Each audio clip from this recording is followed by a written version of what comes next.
Yo quiero que usted se ubique en su Biblia, Mateo capítulo 4, versículo 17. Desde entonces comenzó Jesús a predicar y a decir: arrepentíos, porque el reino de los cielos se ha acercado. Cuando nosotros vemos el ministerio de Jesús, estudiamos lo que son los 4 evangelios. 4 evangelios que fueron escritos con el propósito principal de relatar la historia de la vida de Jesús. Ese fue el propósito principal de los 4 evangelios. Describir, relatar la vida y obra de Cristo, el Hijo del Dios viviente. Su encarnación, cuando Él nace por medio de una mujer virgen, una mujer que quedó embarazada sin conocer hombre, sin tener relaciones sexuales con un hombre. De hecho, eso fue profetizado por Isaías, de que iban a ser de una mujer virgen, pero que cuando lo parió dejó de ser virgen. Que ese es el problema que hay con la Iglesia Católica. Todavía sigue siendo la Virgen María para ellos, pero ella dejó de ser virgen cuando parió. ¿A quién? A Jesús. ¿Cuánto le dan la gloria a Dios? Y uno de los milagros más grandes, de hecho yo le hablaba a los pastores en la escuela ministerial, que en la reunión ministerial que yo hago con ellos acá, que uno de los milagros más grandes en la Biblia es el milagro de la encarnación, es decir, cuando Cristo se hizo hombre. Y el mismo apóstol Pablo lo describe. ¿Sabe cómo lo llama el apóstol Pablo? El apóstol Pablo lo llama el misterio de la piedad, en la carta a Timoteo, y dice: indiscutiblemente grande es el misterio de la piedad. Dios hecho hombre, Dios vino y tomó forma de hombre. Pablo también lo describe en los Filipenses. Dice que Él se humilló a sí mismo, tomando forma de siervo, haciéndose hombre. Los hombres quieren ser Dios. Adolfo Hitler quería ser Dios. Nerón quería ser Dios. Los emperadores romanos querían ser Dios. Es más, hacían estatuas para que la gente los adorara. Diocleciano, Domiciano, Marco Aurelio, Nerón, Calígula, entre otros emperadores, ellos comenzaron a hacer estatuas para endiosarse ellos mismos, para ser adorados como Dios. Sin embargo, Dios, siendo Dios, se hizo hombre. Se humilló a sí mismo tomando forma de siervo. Es lo que se llama la kenosis, lo llaman los teólogos. La kenosis consiste la forma como Dios, siendo un ser espiritual eterno, omnisciente, omnipotente, inmutable, se hizo hombre. Vino y se hizo hombre. ¿Cuánto le dan la gloria a Dios? Se hizo hombre para estar limitado al tiempo, para estar limitado el espacio, porque cuando Jesús se hizo hombre ya Él no podía estar en todas partes. Ya no podía operar en la omnipresencia. Si Él estaba en Galilea, no podía estar en Jerusalén, en Judea.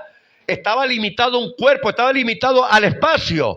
Cuando Jesús se hizo hombre, estuvo limitado al tiempo. Ya no podía vivir tantos años. De hecho, fueron 33 años. ¿Pero por qué lo hizo? Porque cuando Jesús se hizo hombre, Él tenía que relacionarse a los hombres.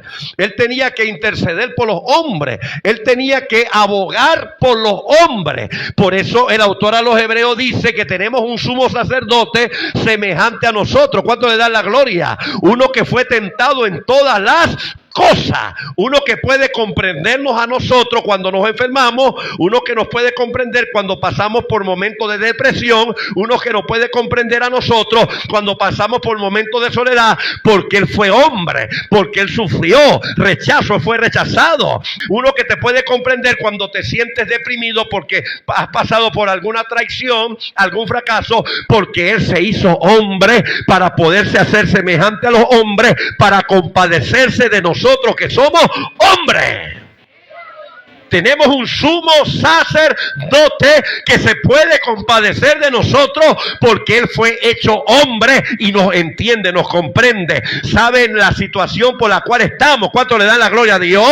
Y Él nos puede entender y Él intercede por nosotros. Él clama por nosotros delante del Padre. Como sumo sacerdote, como abogado, como el Paracleto, Él intercede a favor de los hombres de la iglesia para que la misericordia de Dios pueda manifestarse. ¿Cuánto le dan la gloria al Señor?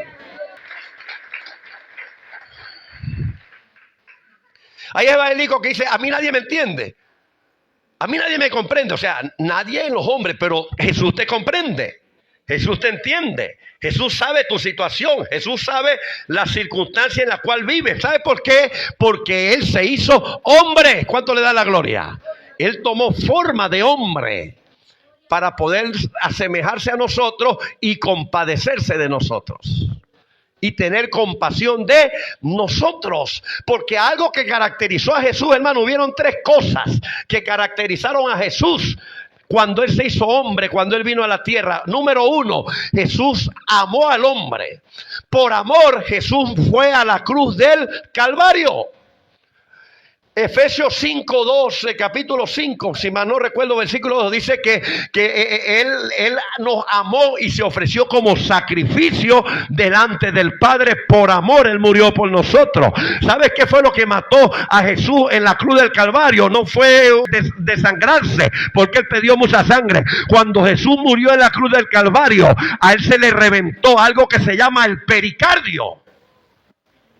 El pericardio está cerca del corazón y se rompió y salió agua de allí del corazón.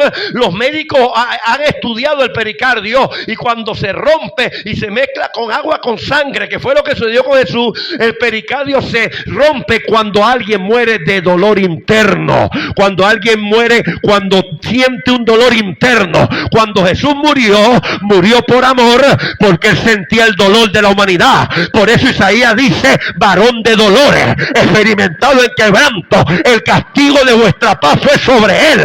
Él llevó nuestro dolor, Él llevó nuestra angustia, aleluya, oh gloria a Dios, Él llevó nuestro sufrimiento, Él llevó nuestros dolores en la cruz del Calvario. Por eso lo dice la Isaías, el castigo de vuestra paz fue sobre Él. El pecado lo llevó Él por amor de nosotros. El dolor Él lo llevó en la cruz del Calvario. Él se hizo el sustituto. Allí en la cruz tomó el lugar que a ti y a mí nos correspondía de recibir el juicio de Dios. Él lo recibió en la cruz.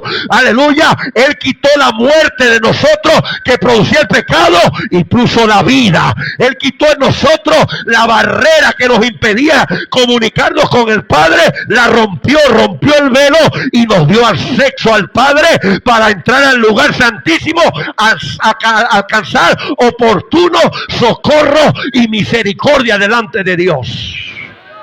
Él tomó nuestro lugar. Aleluya. Número uno, Jesús nos amó, anduvo en amor. Eso lo caracterizó a Él. Por amor murió en la cruz. 2, Jesús tuvo pasión.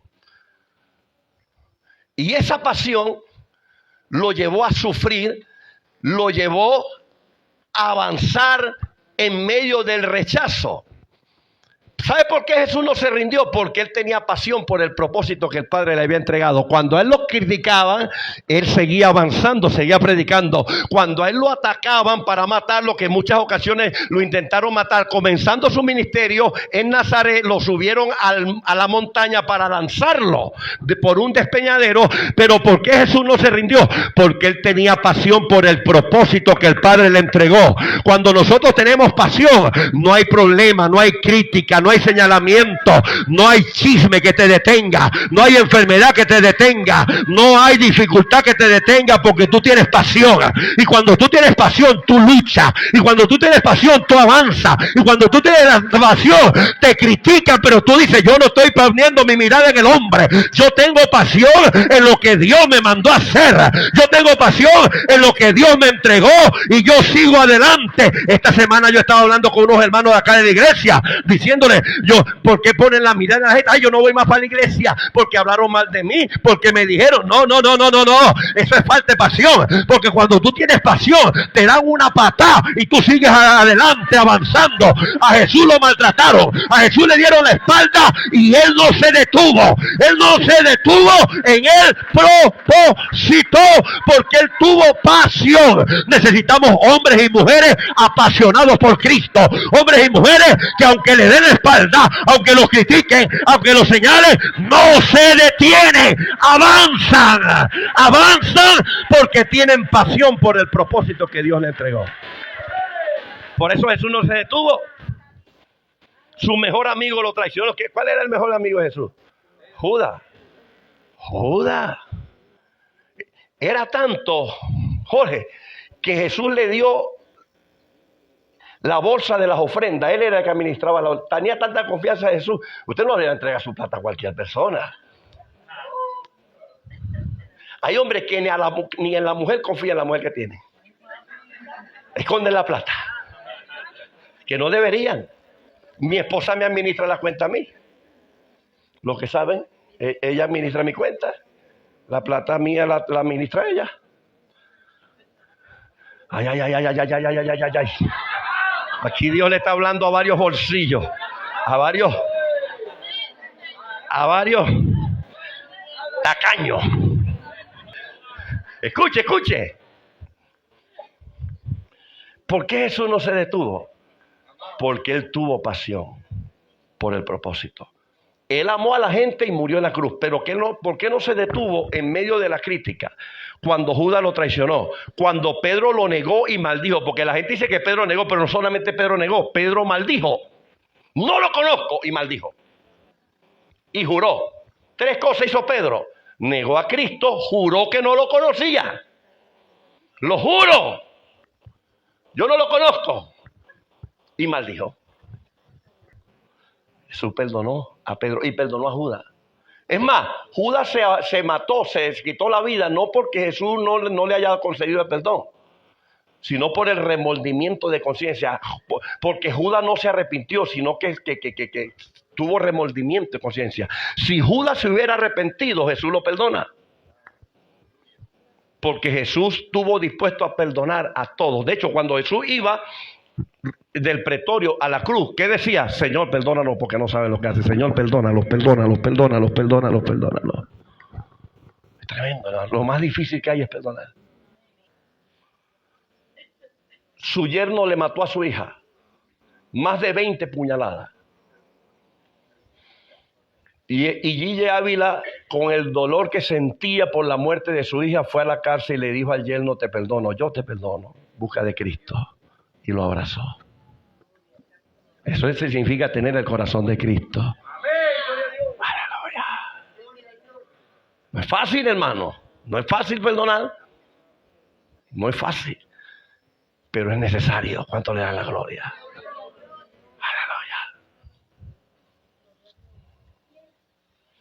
Aleluya. No solamente Cristo. 3 cosas hizo Jesús. Cristo nos amó, tuvo pasión por su propósito, y número 3, tuvo compasión. Tuvo compasión. ¿Qué es compasión? Compasión es un atributo de Dios y que estuvo en Jesús. Jesús fue compasivo. Dice que cuando él vio a las multitudes, dice que tuvo compasión de ellas porque eran como ovejas sin pastor. Tuvo compasión y eso movió a Jesús a ayudar a las ovejas, a ayudar a la gente. De hecho, cuando Pedro lo había negado, Jesús lo perdona y Jesús se lo lleva aparte. Le dice: Pedro, tú me amas. Sí, Señor, yo te amo. Pedro, tú me amas. Sí, Señor, yo te amo, pero te negué, pero te amo. Pedro, tú me amas 3 veces. ¿Y qué le dijo Jesús? Apacienta mis ovejas, no abandones mis ovejas. Aleluya. Gloria a Jesús. O sea, la preocupación de Jesús eran las ovejas, era la gente. ¿Por qué? Porque él tenía compasión de las personas. Aleluya. Hay una historia, y es la historia de un hombre llamado Oskar Schindler. Oskar Schindler. Durante la Segunda Guerra Mundial, Adolfo Hitler, liderizando a la nación de Alemania, se ensañó en contra de los judíos. Para Adolfo Hitler, los judíos eran una raza inferior. Para Adolfo Hitler, los judíos merecían la muerte. Los judíos no merecían vivir. Y Adolfo Hitler, en sus campañas que hizo para llegar al poder, políticas, una de las propuestas que él presentó fue exterminar con la raza judía, con los israelitas, o los israelíes, como le dicen hoy en día. Cuando él invade Polonia, que fue la primera nación que él invadió en 1939, que comenzó la guerra, comenzó a matar a los judíos. Hizo varios campos de exterminio, los mataba asfixiados, los colocaba en cámaras de gas, niños, mujeres. No, era algo diabólico. Niños morían asfixiados, niños de 5 años, 4, 8 años. Era tremendo. Escuche, el mismo Satanás estaba operando en este hombre. Terrible. Fue tanto que cuando usted lee la historia, fue tanta la desgracia que murieron 6 millones de judíos, lo que llaman el holocausto. 6 millones asesinados por los nazis. Pero es tremendo que en medio de lo que se estaba viviendo hubo un hombre llamado Oskar Schindler, que era alemán, que pertenecía al partido nazi. Cuando él estaba en Polonia, él vio la maldad hacia los judíos y era un empresario, un hombre de mucho dinero. Y él levantó una empresa, una compañía. Y una de las cosas que se propuso este hombre fue salvarle la vida a los judíos. Y él logró salvarle la vida a 1.200 judíos. Toda su riqueza, todos sus recursos los destinó para ayudar a 1.200 personas para librarlos de la muerte, y logró librarlos de la muerte. Pero que quedó sin dinero. Fue tanta la obra que hizo este hombre que después que terminó la Segunda Guerra Mundial, él se fue a vivir a Argentina sin dinero y en Argentina fracasó. Y él regresó luego a Alemania una vez que fue sometido y murió Adolfo Hitler. Y los 1.200 que él los guardó, los protegió y los protegió de que no le quitaran la vida, luego los comenzaron a ayudar a él. Porque en él hubo un corazón sincero para ayudar. Él tuvo compasión. ¿Cuánto le dan la gloria a Dios? Cuando tenemos compasión, hermanos, somos movidos a ayudar. Cuando tenemos compasión, vamos a los hospitales, a las cárceles.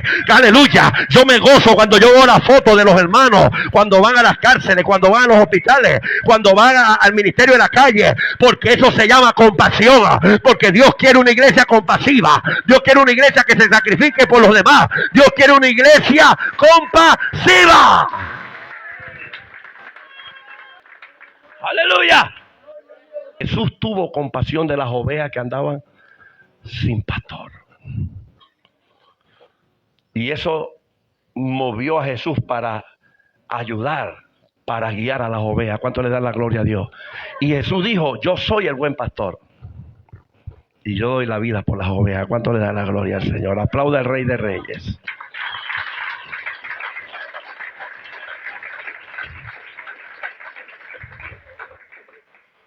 Por eso, cuando usted estudia la palabra compasión, el significado es ser movido desde las entrañas. O sea, la compasión es algo que sale desde adentro. Es un sentimiento interior que se manifiesta hacia el exterior. Es cuando somos movidos desde adentro. Por eso la compasión es una obra de Dios nada más. La compasión viene de Dios. Cuando tú ves una persona que comienza a tener compasión de otro, es porque Dios ha tocado ese corazón. ¿Cuánto le da la gloria a Dios? Es porque es Dios que está poniendo la compasión. Es porque es Dios que está produciendo la compasión. Y algo que se necesita en esta tierra es compasión, gente compasiva, gente que aprenda a ser compasivo. ¿Cuánto le dan la gloria al Rey? Qué lindo es el Señor. Gloria a Dios. Cuando una persona tiene compasión, se sacrifica por otro. Cuando una persona tiene compasión, está dispuesto a sacrificar lo que sea por otro. Porque la compasión nace de, diga conmigo, la compasión no es fingir. No es aparentar algo. La compasión es un sentimiento interno, desde adentro. Y Jesús tuvo compasión por las ovejas. ¿Cuánto le dan la gloria a Dios? Jesús tiene compasión de cada uno de los que estamos acá. Jesús tiene compasión de la humanidad. Por eso la iglesia tiene que predicar el evangelio. La iglesia tiene que salir a las calles. La iglesia tiene que ir a las plazas. La iglesia tiene que ir por todo lugar a llevar el evangelio, a llevar comida, a hacer la obra de Dios. Porque la iglesia fue llamada para este tiempo, para ser luz del mundo y ser sal de la tierra en un mundo que está desangrado por la maldad, por el pecado. Porque este ministerio se va a caracterizar de ir a la calle, de predicar, o sea, de evangelizar al mundo y meterse en las calles, en las plazas, las cárceles, los hospitales, y eso es lo que estamos haciendo. Porque esa es la marca que Dios nos dio en esta casa. Esa es la marca que Dios entregó en esta casa. Y cada vez que yo veo que se está haciendo, a mí me da un regocijo porque yo sé que esto viene de Dios. ¿Cuánto le da la gloria? Lo del comedor, todo lo que se está haciendo. Porque hay un sello que se llama la compasión de Dios. ¿Cuánto le da la gloria a Dios? Hay un sello que se llama la compasión de Dios. Yo felicito de verdad a las personas que se han dejado usar por Dios en esta iglesia. Yo felicito a los hombres, las mujeres que han estado dispuestos a ser compasivos, a hacer la obra de Dios. ¿Por qué? Porque hay compasión. La compasión es lo que te mueve. La compasión es una obra de Dios dentro. Ser movido desde las entrañas. Por eso, escuche. Cuando usted estudia la Biblia, la compasión se deriva de la misericordia. Dios tuvo misericordia de nosotros y tuvo compasión de nosotros. Por eso no nos dio el infierno, que lo merecíamos todos. Nosotros merecíamos el infierno por pecadores. Pero no nos dio el infierno porque tuvo misericordia de nosotros y nos extendió su compasión. Jesús, yo lo he dicho acá, por gracia nos dio el cielo, pero por misericordia no nos dio el infierno. Por gracia Jesús nos llamó hijo. Por compasión, por misericordia no nos desechó. Por gracia Jesús nos dio ministerio, algunos constituyó como apóstoles, a otros como evangelistas, a otros como maestros, a otros como diáconos, a otros como servidores. En todas las áreas Él nos llamó, no nos llamó hombre, nos llamó fue Él. A usted no lo llamó hombre, usted lo llamó fue Dios. A usted lo llamó directamente Dios. Usted no recibió cualquier llamado, usted sí recibió el supremo llamamiento. Pablo habló del supremo llamamiento. ¿Qué significa supremo llamamiento? Que no hay un llamamiento más grande que el que Dios hace a alguien. Ese es el llamado más grande que podemos recibir, porque ese es el supremo llamamiento. Entre 8.000 millones de personas que hay en la tierra, Dios se place de llamarte a ti y hay algunos que lo llaman hasta por nombre. Fulano. Pero diga conmigo, es el supremo llamamiento. No hay nada que supere el llamado de Dios. ¿Y sabe lo que significa ser llamado por Dios? Significa una invitación especial de Dios que Él nos hace directamente a nosotros. El llamado de Dios es lo más grande. Es una honra. Cuando Dios nos llama, nos está honrando. Cuando Dios nos llama, nos está poniendo en un lugar de posición de honor. Por eso yo no entiendo. Yo estaba predicando hace ya como 4 años. Yo me encontraba predicando en en Maracay. No me acuerdo el sector donde estaba. En esa ocasión prediqué en El Limón y prediqué en varios sitios, en varias iglesias. Y Dios me da una palabra para el músico, para el tecladista. Capitán de la aviación, un militar. Era militar, pero era músico de la iglesia allí. Que se congrega con el suegro, porque el suegro es el pastor de esa iglesia. Y Dios me dice, dile que lo estoy llamando al pastorado a él. Y yo le digo, mira, así te dice el Señor, hermano, con tú, fulano, ahí estaba sentado tocando el teclado. Dios te está llamando al pastorado. Después que termina el culto, ese me acerca y me dice, no, ya Dios me ha dicho muchas veces eso que usted me está diciendo. Y yo le digo, ¿por qué no obedece? No me siento seguro. Se sentía más cómodo estando allí de militar. Y yo me quedé asombrado, yo no le dije más nada. Yo dije, wow, este hombre prefiere eso que servirle a Dios.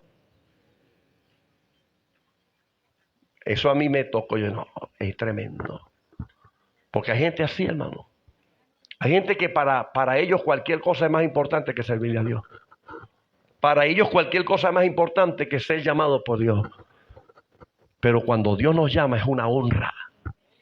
Y eso lo dice la palabra. Porque es un llamamiento supremo. Cuando usted es una persona que usted busca de Dios, usted tiene comunión, usted entiende. Aleluya. Que sane al herido, que rompa cadenas, liberte al cautivo, que aclare la mente al que está confundido y que hable verdad. Yo quiero una iglesia que con su mirada brinde esperanza al alma angustiada. Yo quiero una iglesia que sane la herida de esta humanidad.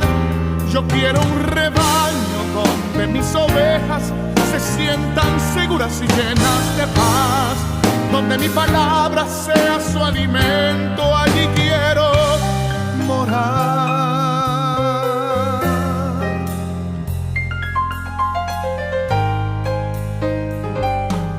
Yo quiero una iglesia que con su alabanza perfume mi trono, me dé ese lugar. Una iglesia que sepa hacer diferencia entre el bien y el mal.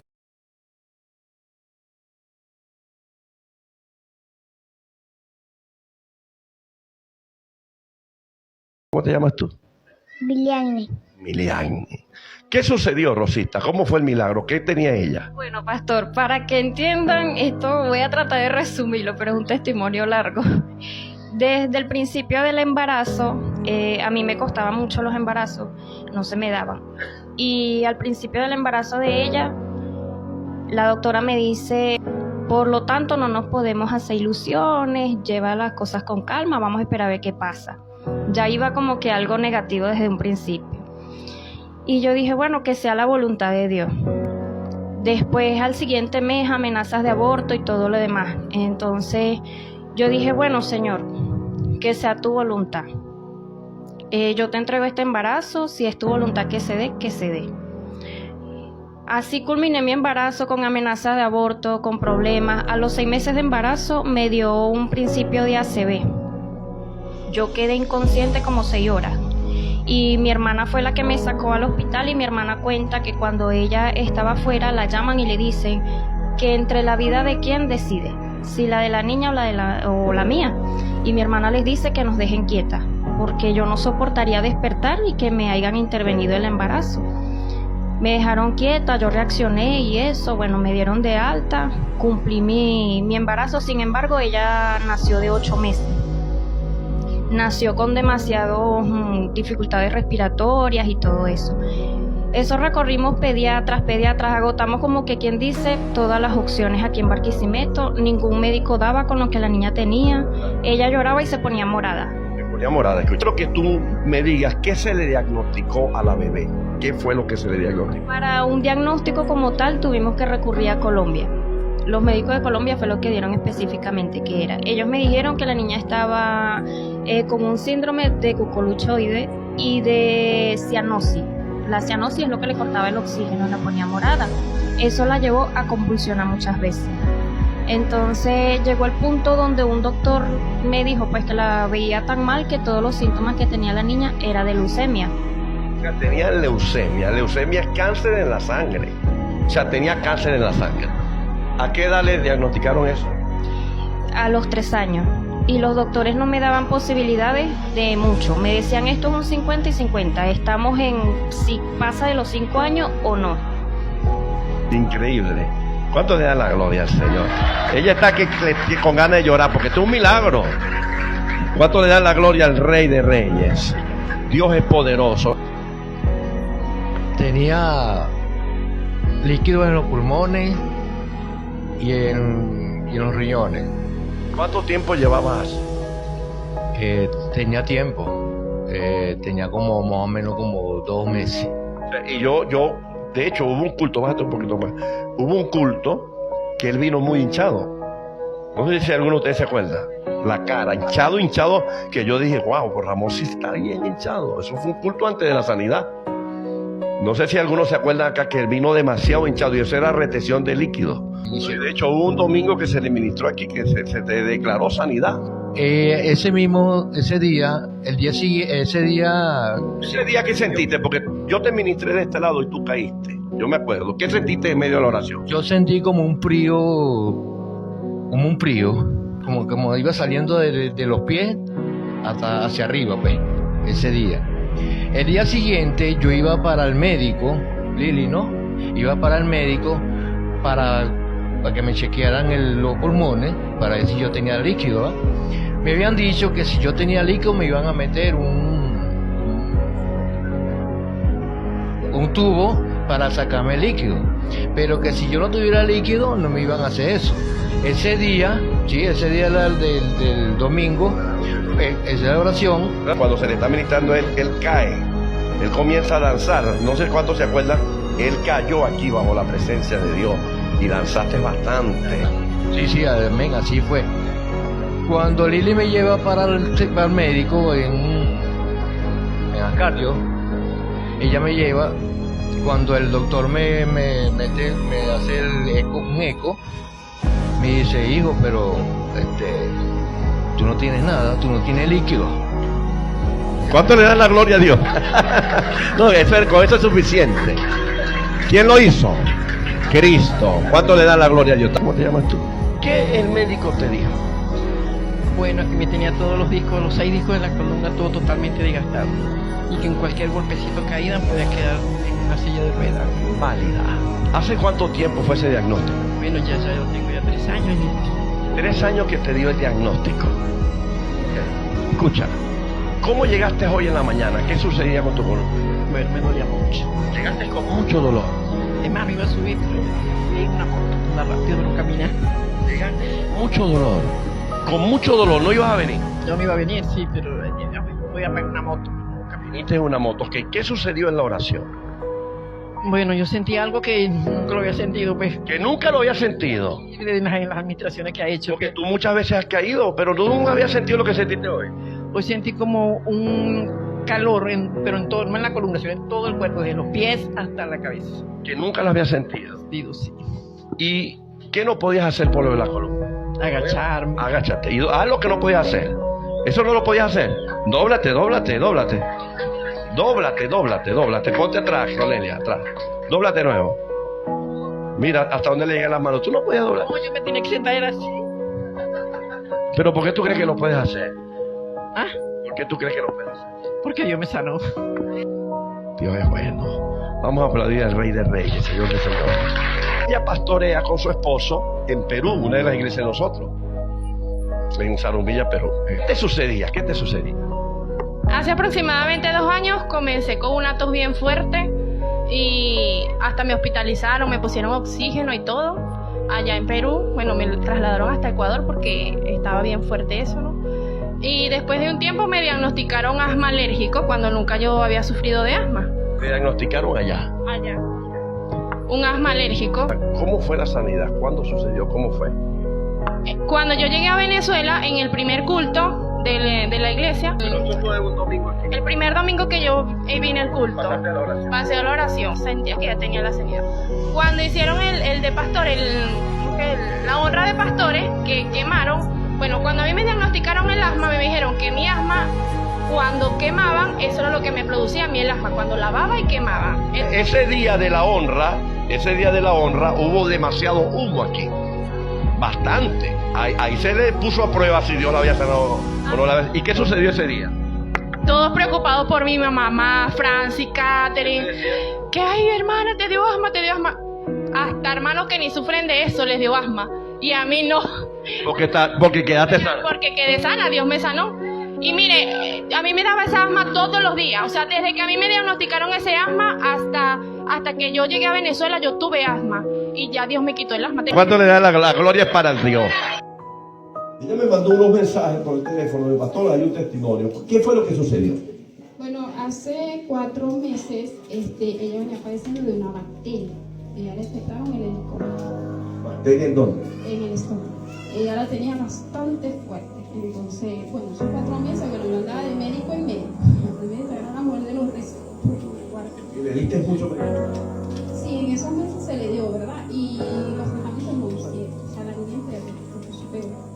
Entonces, bueno, en enero, ahorita empezamos enero, la llevé nuevamente al médico porque la bacteria continuaba activa. Entonces el médico vino y le mandó otro tratamiento mucho más fuerte. Y bueno, yo dije, Señor, pero no comprendo. Y yo dije, Dios mío, yo no le voy a dar esto a mi hija, porque ya es mucho medicamento, yo no se lo voy a dar. Dios mío, haz la obra. El día del culto de primicia, bueno, oré a Dios junto a mi esposo. Yo le dije, bueno, vamos a llevar esta petición por la sanidad de nuestra hija. Y bueno, venimos ese día con mucha fe, creyendo que Dios iba. O sea, tú presentaste la petición en la cajita de oración que nos estamos orando por eso. Sí, sí. Y bueno, en esa semana se le iba a empezar el tratamiento a la niña y yo dije, Señor, se lo empecé, le di 2 pastillas, el cuerpo rechazó ese tratamiento porque ya Dios había hecho el milagro. Y bueno, en esa semana, bueno, me fui a repetir el examen porque el examen tocaba en marzo. Yo dije, no, yo voy a hacerlo de una vez. Cuando voy a retirar los resultados, yo vi el examen y decía negativo, pero yo se lo envío al doctor, pero yo esperaba que él, ya yo sabía ya que estaba negativo. Entonces el doctor me dice, la niña no tiene vacuna.